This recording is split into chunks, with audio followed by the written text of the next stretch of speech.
You're listening to Flawda Girls Diaries, Episode 5. They say this story comes from the pages of a Flawda Girls diary. It may be a girl I know. Maybe she's me. Maybe she ain't. Is it true? Almost entirely.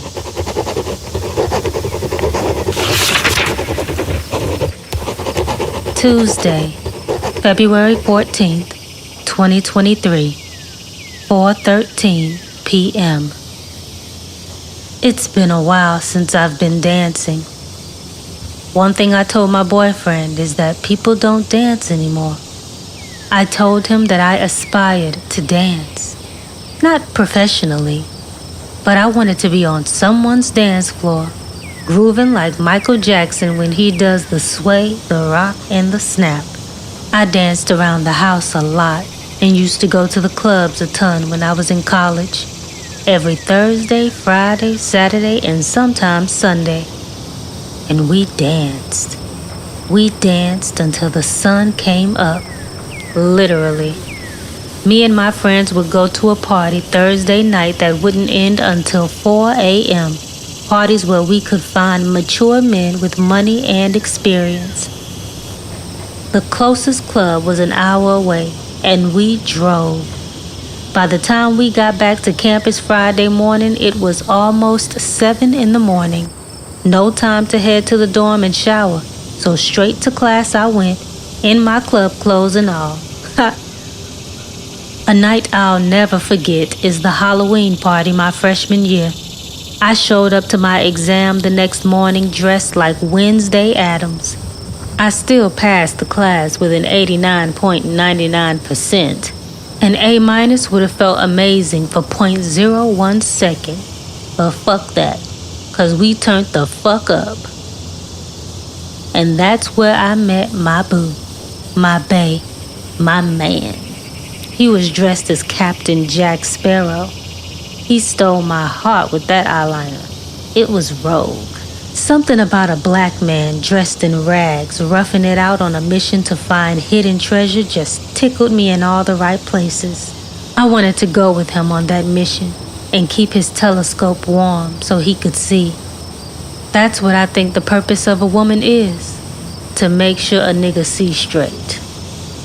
When Outstanding by the Gap Band came on, we jumped to our feet and danced. He was so smooth with it. If a man can dance, he can surely put things down properly. Our vibrations were on a higher level. Then he opened his mouth and sang to me. You light my fire, I'm satisfied. And his name was Charlie? That's when I knew I was gonna marry this man. I knew.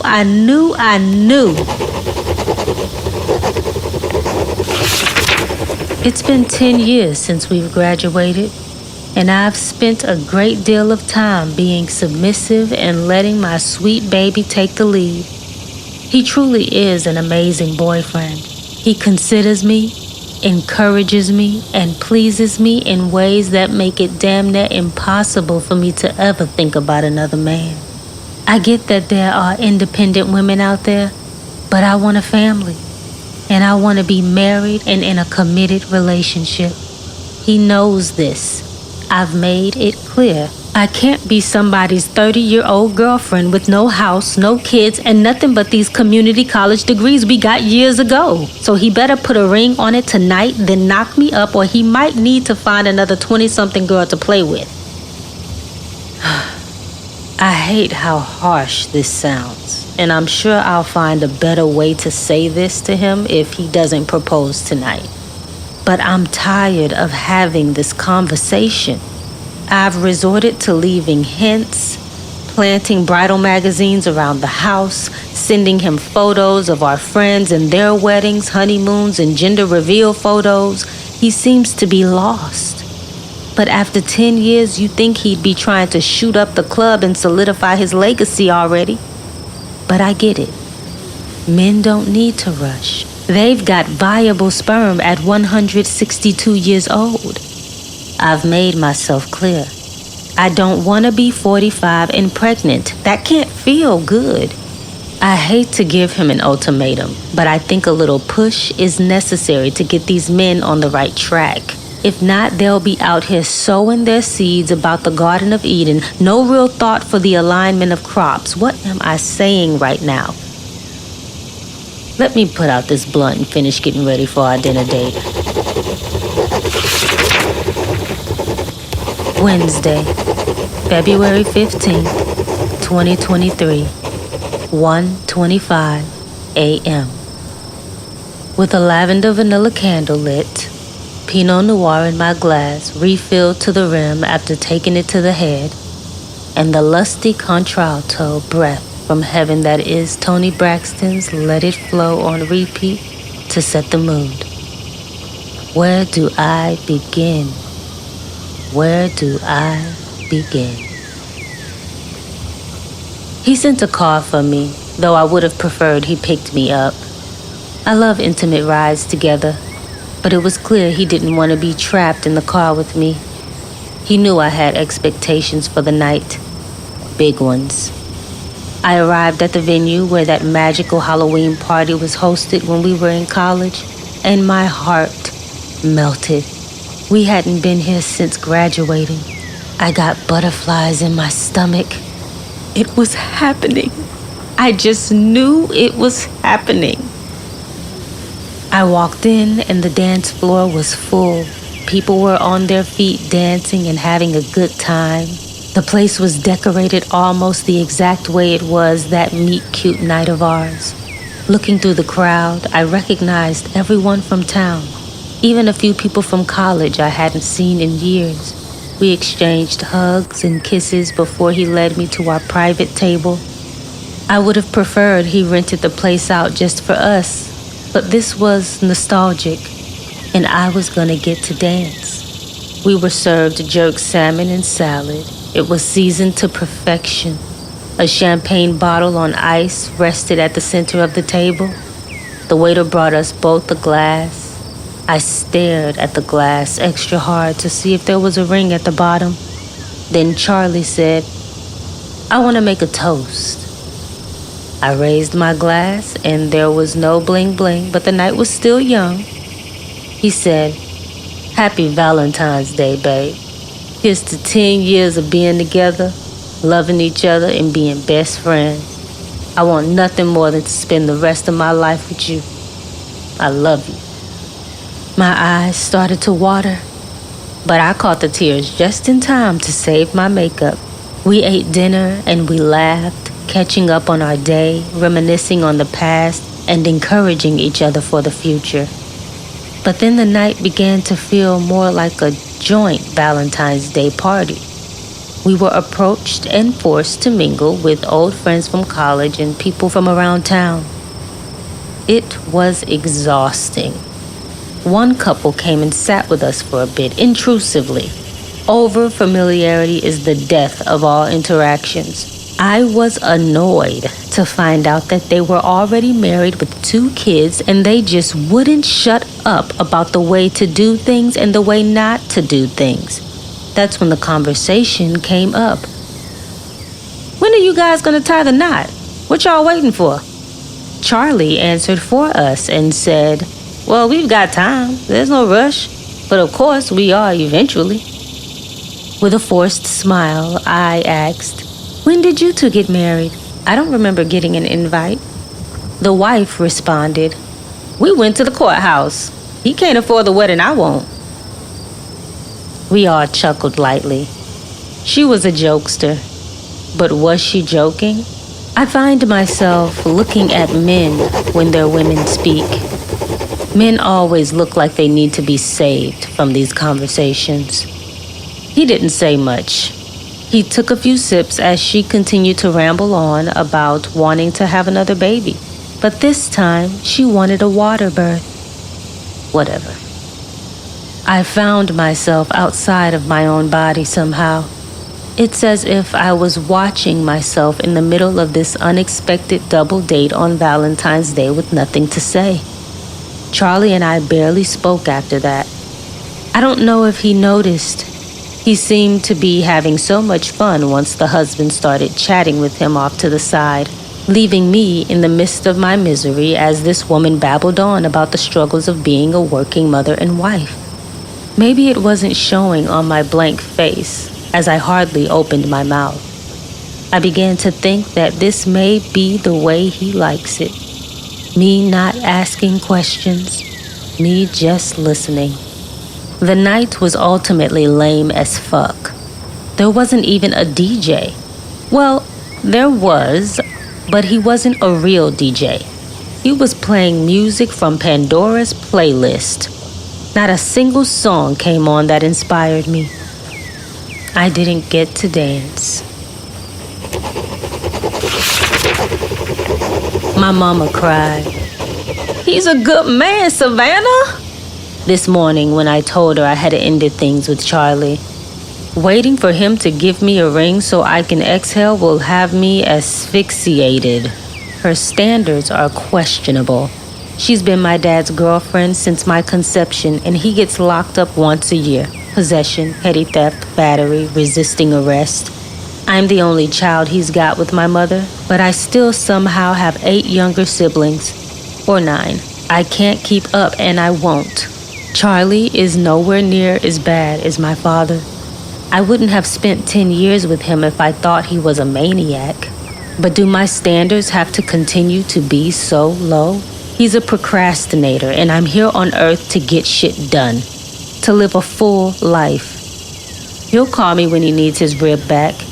Speaking of, an odd choice of God. That's why our sexes are at odds now. Tuesday, February 28th, 2023, 3:49 a.m. I'm trying my best, singing severely off-key and at the top of my lungs so the neighbors can hear. He proposed to me. He proposed with a diamond ring. I started crying. He placed it on my finger and I said yes. Kelly is singing the anthem to my soul. My man heard the message and delivered it on time. A ring big enough and bright enough to make the girls do a double take. He claimed he was waiting until my birthday to pop the big question. That was a stupid idea. My birthday is June 24th, but this wedding is happening before that, or else. Just kidding, but not really. I need the edge to get this done, so fuck his feelings. I'm like Jordan, ready to make the game-winning shot. Nothing is standing in my way of getting what I want. So, how it happened. He texted me and asked me to meet him at our favorite restaurant. He said he wanted to discuss our relationship and try to understand how I was feeling. I went and got my hair and my nails done. I bought a new fragrance of perfume and a new skin-tight dress. I wanted him to look at me and know what he was missing, what he lost. I arrived at the restaurant and found a place crowded with people. I didn't look around this time. I didn't want another run-in with some random annoying friend from around the way. He should have rented the place out for me. But I guess I'll drive myself crazy trying to imagine the most creative, loving, generous way of proposing. And maybe that's wrong. He's the one proposing, so he should get a say in how he does it. If I want someone to bake me a cake, I can't just tell them how to do it and expect it to be perfectly the way I asked. And what's the point of baking your own cake when you want someone else to bake it for you? I was escorted to my seat, and he stood and pulled out the chair for me. We sat down, and he pretty much said that he missed me. Then he complimented me on my new perfume. He gave me way more eye contact than he had ever given before. Told me that he loved me, and that he was sorry Valentine's Day hadn't gone as expected. I believed him. He told me he was grateful for me being in his life and couldn't see a life without me. He put the ring box on the table and said, "This is something I've been wanting to give you for a while, but I didn't have the courage, for one, and I didn't feel the urgency. I want you to know that I take our relationship very seriously, and I want to spend the rest of my life with you, if you'll have me. The ring box brought tears to my eyes. I didn't know what to say. I had never heard such deep words from him. I looked at him and I told him, "You've got trauma, and so do I. We're always dealing with family and friends and the pressures of everyday life, and sometimes we forget about each other. But I think this marriage will be a reminder that all we really need is each other." He got down on one knee and opened the box. It was a breathtaking single diamond cut ring, my taste. He said, "Savannah Yvonne Robinson, will you marry me?" And I said, "Charlie Trent Washington, yes." As soon as I yelled yes, all the people around us jumped up and started screaming congratulations and clapping. I looked around and recognized everyone I knew. My mom, his mom, our siblings, cousins, and closest friends. My Uncle Wilson's funk band approached the stage and the lights changed to a spotlight for us to dance. Charlie's sister, TT, brought plenty of hash, and it got hazy as the band played outstanding on a church loop. Everybody was up on their feet, two-stepping, bopping, and sliding. I was the highest. I felt exalted. It was indeed a beautiful night, and I got to dance. 6:46 a.m. This journal is going to make it much easier to plan this wedding. Might share this with my children one day so they can see what their mommy had to go through to get them here. I'm Janet in control. And yes, I'm listening to that song right now. Full blast in my earbuds as Charlie snores, booty poking out the covers. He has such a pretty ass. I want to kiss it. But I need to start planning this wedding. I couldn't even sleep. Soon as we finished having sex, he literally passed out and my eyes were wide open, staring at my engagement ring. I tried to close my eyes, hoping REM would take hold of me. But I stayed in one lucid type of imaginative dream about what my wedding day would be like. I don't want to get into dreaming about the perfect day, running off on a dream journey, hoping reality matches what I saw in my head. Although they say visualizing helps you get close enough, I need to temper my expectations. We'll have to move wisely with only 3 months and probably a little over $10,000 to spend. We're not rich, and we don't have the kind of parents who are going to help pay for this. I won't get started on my dad. We'll have to move smart. Everyone just needs to listen to me and do what I say. Guest list. Lord have mercy on my soul. I'm going to say 50 max. 25 for him and 25 for me. That seems fair. Might need to drop it to 40 just to weed out the crazies who ain't going to bring a gift. My mom and Miss Washington will have to do all the cooking. My nearest sister Diamond and Charlie's sister TT are bridesmaids, and his 2 brothers groomsmen. Ma's gonna want me to have it at the church, and Mama won't go if it's not, so there's that. Bishop won't charge much. He might just want a church donation. I'll go to Beauty Trendsetters to get my hair and makeup done. Mama told me she wants me to wear the dress she wore when she married Pawpaw. She's a seamstress, so I told her we could figure something out together. It's old, but she's the only woman I've known to have a successful marriage, so I feel like I need to use a piece of the dress for good luck or something. Maybe I'll ask her to use the fabric to make me a veil and a garter. She'll like that a lot. Ultimately, she wants to make my dress, and I want that too. Just checked my calendar and forgot that Mama and I are headed to the county jail to see my dad today. We always go see him together when he's locked up. She thinks that he needs support there, so I continue to go out of respect. I'm kinda over it and over him at this point. I hate to even be writing about him right now. Even the thought of him is ruining my mood. But I'm gonna go shower and prepare to meet my maker. I haven't even thought about him walking me down the aisle. It feels crazy to write this, but I don't know if I want him to. He might be locked up. That'll solve it. And now I don't want to go there and tell him I'm getting married. He's supposed to be out in a month, so technically he could and might expect to. I might want Uncle Wilson or somebody else to walk me. I might walk alone, 'cause ain't no daddy been around to give me anything, let alone away.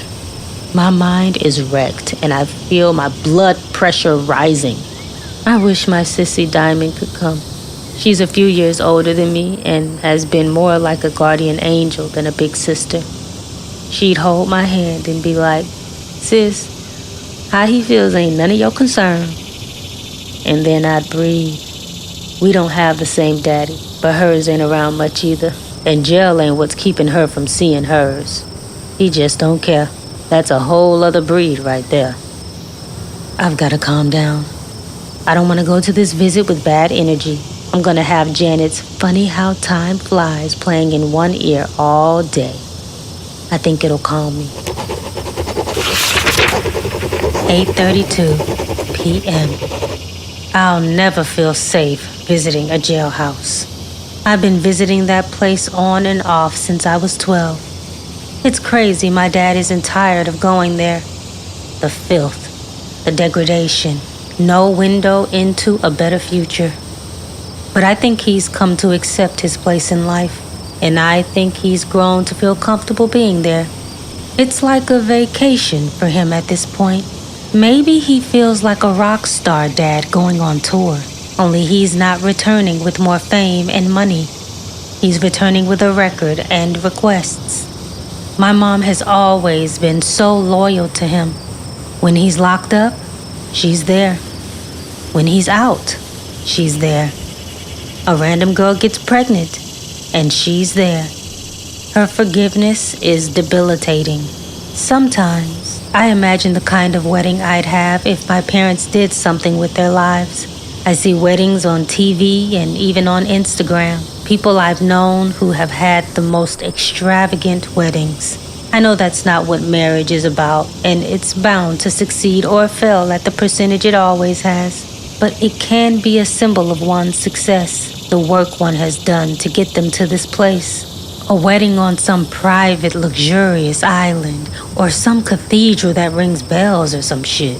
What did a person have to do to afford all that? Not be in and out of the Palm Beach Penitentiary. I can't even count on my dad being out of the pen, let alone paying for some wedding. We arrived, and as usual, there was this smell in the place. Febreze masking the mold, dust, and rust of the place. They check you and vet you like you're a criminal yourself, but we've been there enough times to where people know us, so they don't frisk us as intensely. But it's still a process I hate. We get to the visiting area and we wait. I always find myself looking around at other people and their disposition in the room. Are they happy to be here? Disappointed? Ready to leave? I don't know. The wait was too long today, so I played solitaire on my phone and kept Janet rolling in my ear until I saw him exit from the steel doors. Handcuffed to the front, he smiled a little, more at Mom than me. The bulk of the conversation was my dad speaking on being lonely and feeling tired this time around. Usually, he serves 6 months or so, but this time, it's been almost 10 months. She keeps trying to convince him to marry her, saying that if he gets locked up again and it gets worse, they can have conjugal visits. It pains me that my mother has found herself negotiating to this degree. I sat there and smiled and tried to show support. I figured that's all I'm here for at this point. And then, finally, my dad looks at my finger, not even at my face or in my eyes the whole time until now. He says, "What's that?" He's an idiot. I said, "I'm doing well, Dad. Thanks for asking. And he blows up. That's why I ain't speak to you. You always got a stuck-up ass attitude like you better than me. I said, I didn't say that. He rambled for a bit to my mom as she tried to calm things down. She told him that I was engaged, and we came here to give him the good news. He goes, well, where's the little nigga at? He should be here asking my permission. You already got the ring on your hand as backwards as y'all women. I've come to tune my dad out. I've been doing it since I was a kid. There's this moment in communication where everything stops. I can see him yelling at me, and I see myself standing there, waiting for him to shut up. Once a man starts yelling, just let him finish. Mama always says, as a woman, you might be in danger around an angry man. The guard told him to quiet down. He continued quietly, ain't no wedding until that nigga has a grown man conversation with me. My mom said, we can make that happen.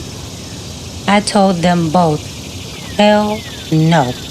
There was no way I was forcing Charlie to come to the jailhouse to ask my dad, a man who isn't married and doesn't intend to get married and can't give anybody advice on marriage, not ever, permission to marry me. That's wild and insane. I ended the visit, letting him know that his permission wouldn't be asked. It wasn't needed. I made it clear that if he's out of jail in time, he might be able to give me away. But he has to respect my decision and respect Charlie. But he's volatile and unpredictable. I don't think he respects me as a woman or my mother, and I regretted even showing up for him. Should have just had the wedding and told him after.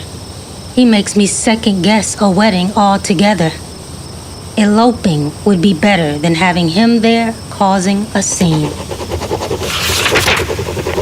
Saturday, March 18th, 2023, 2:43 p.m. Spent the day going over the menu and guest list with my mom and Charlie. He's moving as expected, as if the only thing he needs to contribute is the ring. He still hasn't put his list together, saying, babe, you know who I know. Just invite whoever you want. Some men might see this day as a dream come true, a chance to show the woman they love just how much they love her. But I guess I should just be satisfied that he got the ring. Men ain't really proposing these days. So maybe it's on me to make this the best, most memorable wedding we both could imagine. He just wants me to show up and to have a red velvet cake and a gin and juice bowl. Niggas. Spoke to my dad today while at my mom's place. The collect calls are coming in more frequently. She said he'd called almost every day since I told him about the engagement. Is this love? Does he care?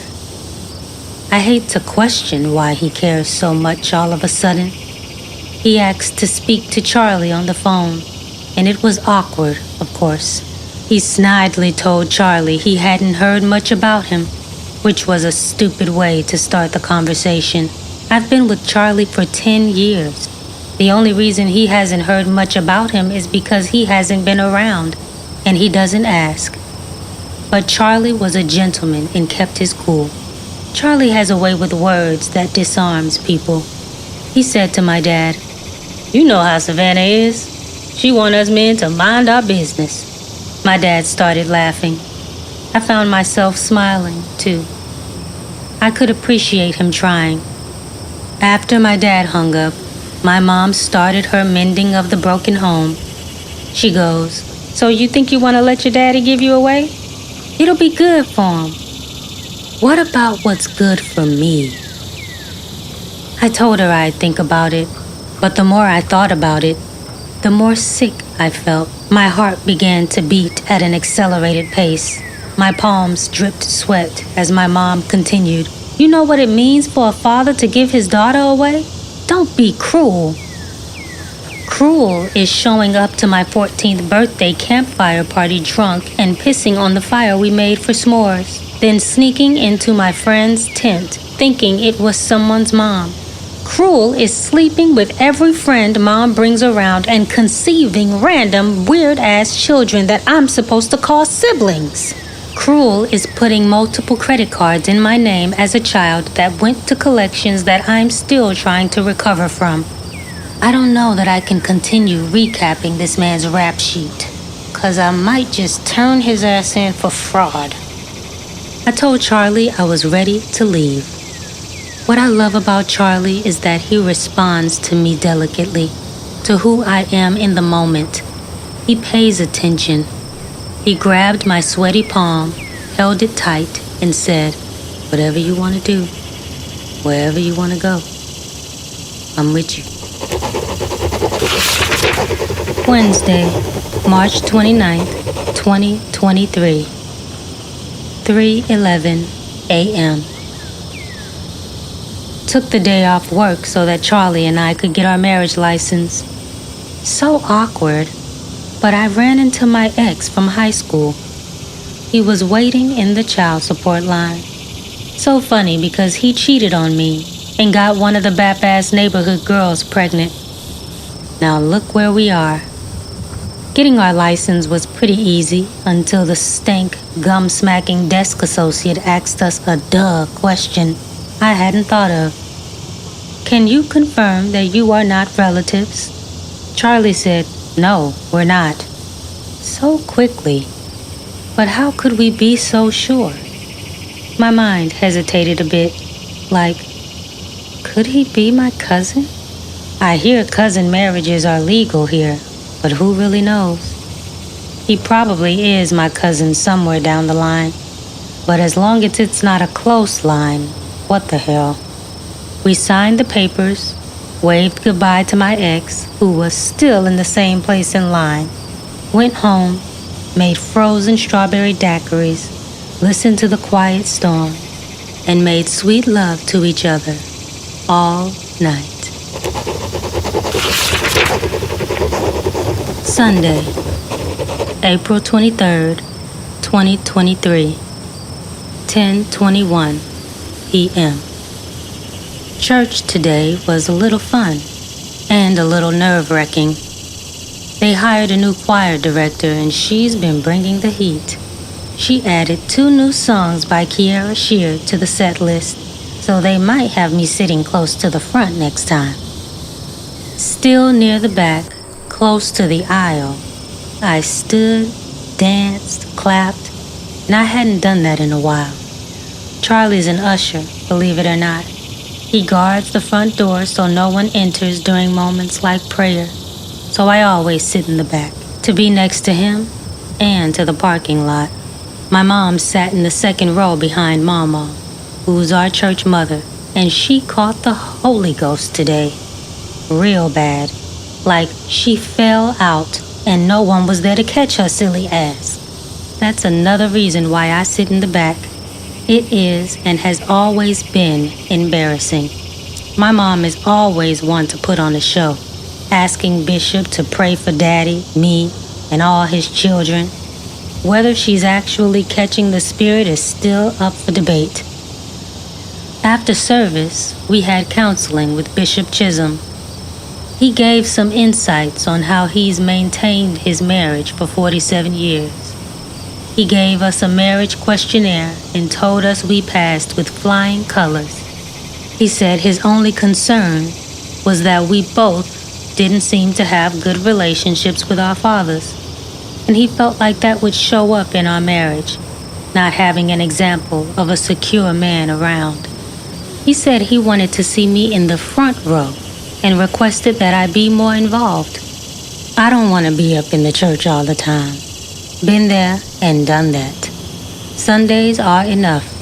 And with these 5-hour services, he's barely got me that entire time. I told him I'd think about it after the wedding. Maybe I could teach Sunday school. I'm already a preschool teacher, so it wouldn't be too much of a departure from what I know. Then he asked me the question everyone wants to know. If my dad was going to give me away. I told him I hadn't decided. He gave me a spiel about honoring your father and your mother so that you may live long. I asked him if I could walk down the aisle on my own. He goes, well, I suppose you could. There's no law or commandment against it, but you'll regret it. Regardless of who your father has been, he's still your father in God's eyes. This is why I only come on Sundays. It's my wedding. I thought the bride got whatever she wanted. When did my wedding become about my father? Again, over and over again. At every turn, there's a man I gotta debate with to get to the next level of my life. And it appears that God's on that list too. Saturday, May 5th, 2023, 9:43 p.m. Today was an absolute dream. Charlie surprised me with a photo shoot for our engagement. I wasn't expecting it at all. He told me we would taste the cake his mother was making, but instead, we took beautiful photos by the Love Oak Tree. It's a massive oak tree in our childhood neighborhood that everyone carves their initials into when they're in love. We did it during our 5-year anniversary and actually found our carvings. We looked like Southern country bumpkins, and I loved it. It was warm and the sun was shining its Florida's brightest. We talked about our love, our dreams and aspirations. I finally feel like we're on the same page about everything. We ended things with a romantic picnic, which was also a part of the photo shoot. And we actually tasted the cake.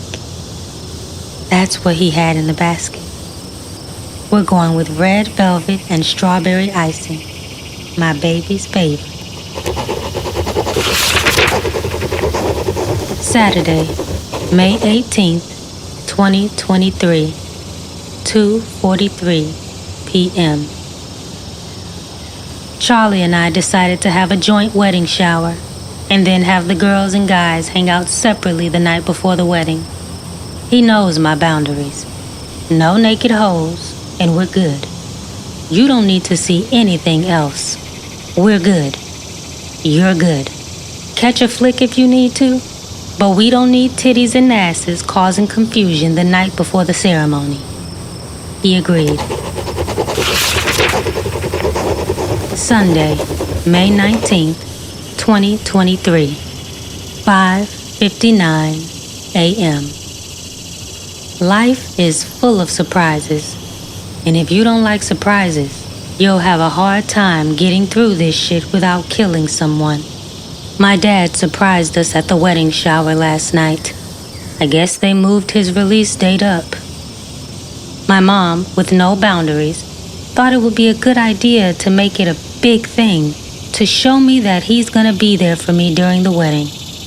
Once again, outside my body, I watched him turn my wedding shower into a jail release party. Even the music style went from quiet storm, love-making music to death row records. Charlie pulled me to the side and suggested I embrace my dad and welcome him on being home. He said, "I feel like you're making this harder than it needs to be." I wanted to slap the shit out of him. Bro, don't minimize my feelings. If I don't want his ass around because he makes me feel uncomfortable and triggered to the point where I feel like I'm going to have a panic attack, then he needs to leave. I'm always fighting for what I need, only to get an unworthy portion of my request. I should have slapped him. Instead, I said, "Okay, Charlie, whatever." He tried to soften the blow with, "It's just one day. But it's not just about us. It's about our family and the people who love us. He's a creep, but it's the best memory he'll probably get." I heard him, but it hurt me to my core to do something so kind for him, feeling like there wasn't and has never been anything in it for me. Dad pulled me to the side and we talked. He said he was sorry for snapping at me during our visit. He said that he loves me, and he wants to be able to give his firstborn daughter away. It was hard to believe him because I could smell the liquor on his breath. I get it. You're celebrating. But the fact that you don't see that you're having more fun than me is the problem. My head and my body said, don't do it. But then, the other part of me said out loud, sure, Dad, you can give me away. Something deep down tells me he'll be locked up again by the time that day comes.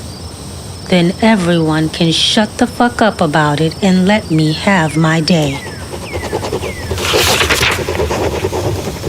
Saturday, June 3rd, 2023, 4:55 p.m. Literally, the only experience to go unscathed in my memory will probably be today. The day my 80-year-old mama showed me the dress she made for me. She's literally the sweetest part of this journey for me. I love my dress. It fit almost perfectly. Ma knows every inch of me. She always tells me I've got her 1955 body when she was pulling all the gentlemen from the city. She made me feel like a Disney princess, Tiana to be specific. So when the dress didn't fit, she asked me if I'd gained any weight.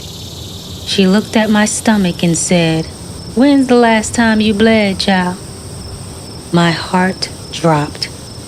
I couldn't remember, and I'd been bloated for weeks. 5:30 p.m. I have a pregnancy test sitting on the counter. I haven't checked it yet. We've been having so much sex these past few months. It was bound to happen. Engagement sex hits different. Now I've been basking in it wildly. 5:40 p.m.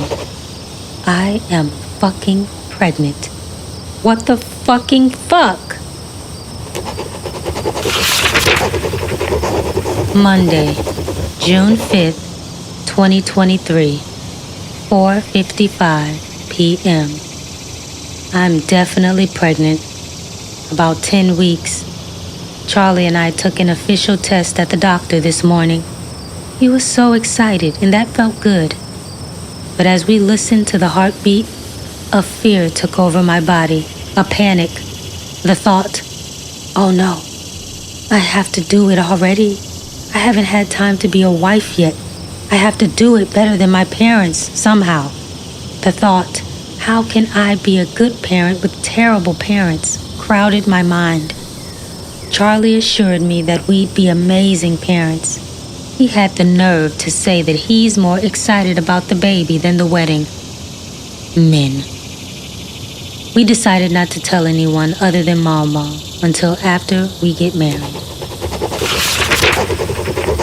Friday, June 23rd, 2023, 7:43 a.m. It's my wedding day. Everything is in order. My dress fits. Mama even lifted the waist to cover my little pudge. It was totally ruining the shape of the dress. I spent the night with my mom, sister, and friends. As soon as they pulled out the drinking games, they knew I was pregnant. My sister was like, "Bitch, you a child," after she heard me say, "I don't want to drink tonight. I want my skin fresh for the wedding photos, and liquor dries it out." They all screamed with joy and wouldn't stop rubbing my stomach. You can't keep these things from women. They're too damn nosy and always in your head. I drank sparkling water shots and watched them all get fucked up. A good time was had, especially when the Uno cards came out. I spoke to Charlie this morning, and he said the bachelor party went well, for the most part. He said my dad came for a bit, but things got a little rough. He claims that they were having drinks, and my dad kept saying, "Where the girls at?" Charlie told him that out of respect for me, he wasn't going to have women at the party, just drinks with the guys. He said my dad started calling him a pussy and saying, "Your marriage ain't gonna last if you ain't cheating." I can't say that I was expecting my dad to give good marital advice, but to try and convince my future husband to cheat is beyond me. He said my dad eventually gave up and left with some random woman. Guess where my mom was? Up all night cooking for the wedding. I called him, and he didn't answer. So I left a message on his phone telling him he was officially uninvited to my wedding. Simple and plain. I don't have time. I don't have any remorse, and he will not continue to get in my way. Woosah. I won't lose my shit. I won't lose my shit. I won't lose my shit. Saturday, June 24th, 2023, 5:50 a.m. It's my 30th birthday. I made it happen. Married before 30. I'll be a mother before I'm 31. So I guess I'm efficient. In the passenger seat, headed for Sanibel Island. I'm most excited about kayaking and laying out on the beach. Charlie and I will be spending 2 weeks there. A much-needed getaway. My wedding day wasn't what I dreamt of, but it was what I expected. I keep longing for the day when those two things meet and fuck the shit out of each other and impregnate each other. I'm tired. I don't know what I'm saying. I don't even know how to recap the day. Everything was perfect until it wasn't. And then it was perfect again. It's perfect now. Let me start by saying I was the most beautiful bride I've ever seen on a budget. These Instagram models had nothing on me. Through the sweat and tears, I'm looking out the passenger window. My makeup is still beat. It's crazy. Charlie and I did first looks outside the church. He broke down into tears. He said, "You're so beautiful, babe. Inside and out. I'm sorry your dad isn't here. You deserve better." I wish he wouldn't have mentioned him. That set me off inside. I would have preferred to continue the day as if he wasn't supposed to be there, because I told him and everyone else that I didn't want him there. He kissed me on the forehead and told me, "I'll see you at the altar." I smiled and watched him leave. My mom approached me and said, "I'm so sorry, baby. Can I give you away? I was hoping your daddy would try to..." I told her to leave me alone and go sit down. I've never spoken to her like that, but I didn't care. My eyes started to swell with tears. I tried fanning them, but full and bouncy, they fell. I was pissed. I just knew my makeup was running. It wasn't. She went and sat down, and Uncle Wilson started playing "Loving You" by Minnie Riperton. It was calming. I took deep breaths as Bishop called everyone to their feet. I stood tall at the tail of the altar, alone.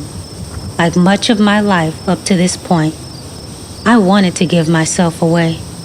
It was my choice. This was my man, my life.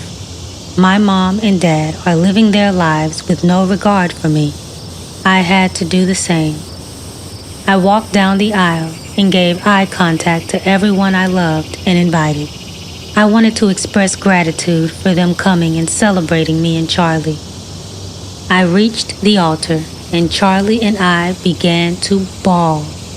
We couldn't get through our vows. We had to exchange the letters and read them. His words were beautiful. I'm glad he wrote it down. We were a mess, but it's true love for us. Bishop gave us permission to kiss, and we did, snot noses and all. And then we jumped the broom into the next phase of our lives. The reception started with a bunch of mingling, dancing, and eating. We were up and about. We had our first dance together, then with our mothers. I threw my bouquet, and Charlie threw my garter Mama made. She made two, one for keepsake and one to give away. Uncle Wilson came with all the funks, had our country asses Cupid shuffling until the night went sour. The evening went south when my dad's drunk ass burst through the reception hall doors. He had a girl on his arm and a half-empty bottle of vodka in his hand. He shouts, "Ain't no wedding until that nigga asks my permission. Did that nigga Charlie ask my permission to marry my daughter? Then how this wedding happened? I'm calling it off." He kept screaming, "I'm calling it off," as he fixed himself a plate of food. I told Uncle Wilson and Charlie to get rid of him.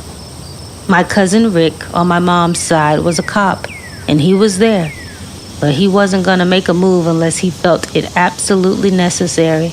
My dad got riled up when Charlie said, "Is it okay if I marry Savannah? I really love her, man." My dad screams, "It's too late, nigga. That's my daughter. All she needs is me." Charlie asked Uncle Wilson, "Can you take him out of here?" My dad, offended, throws a punch at Charlie and misses, drunkenly tumbling to the floor. Pissing himself, he pulls a pocket knife from his pants, struggles to his feet, and raises it to Charlie. I screamed, "Dad, stop! Cousin Rick, do something, please!" Rick's slow ass jumped to his feet and charged at my dad. I approached Charlie, embracing him as Rick brought my dad into a headlock. I looked my dad in the eyes with tears in mine, and he started laughing until vomit fell from his mouth. I said to Rick, "We want to press charges. Take his ass to jail." My mom started screaming, "No, baby, don't do that. He's your daddy." Cousin Rick looked at me, then at Charlie, then back at me. We both looked sure of ourselves, so he obliged, handcuffing my dad and delivering him to the cage he needed to be his best self. And now, I can live happily ever after. Thank you for listening to an almost entirely untrue short story from Flawda Girls Diaries.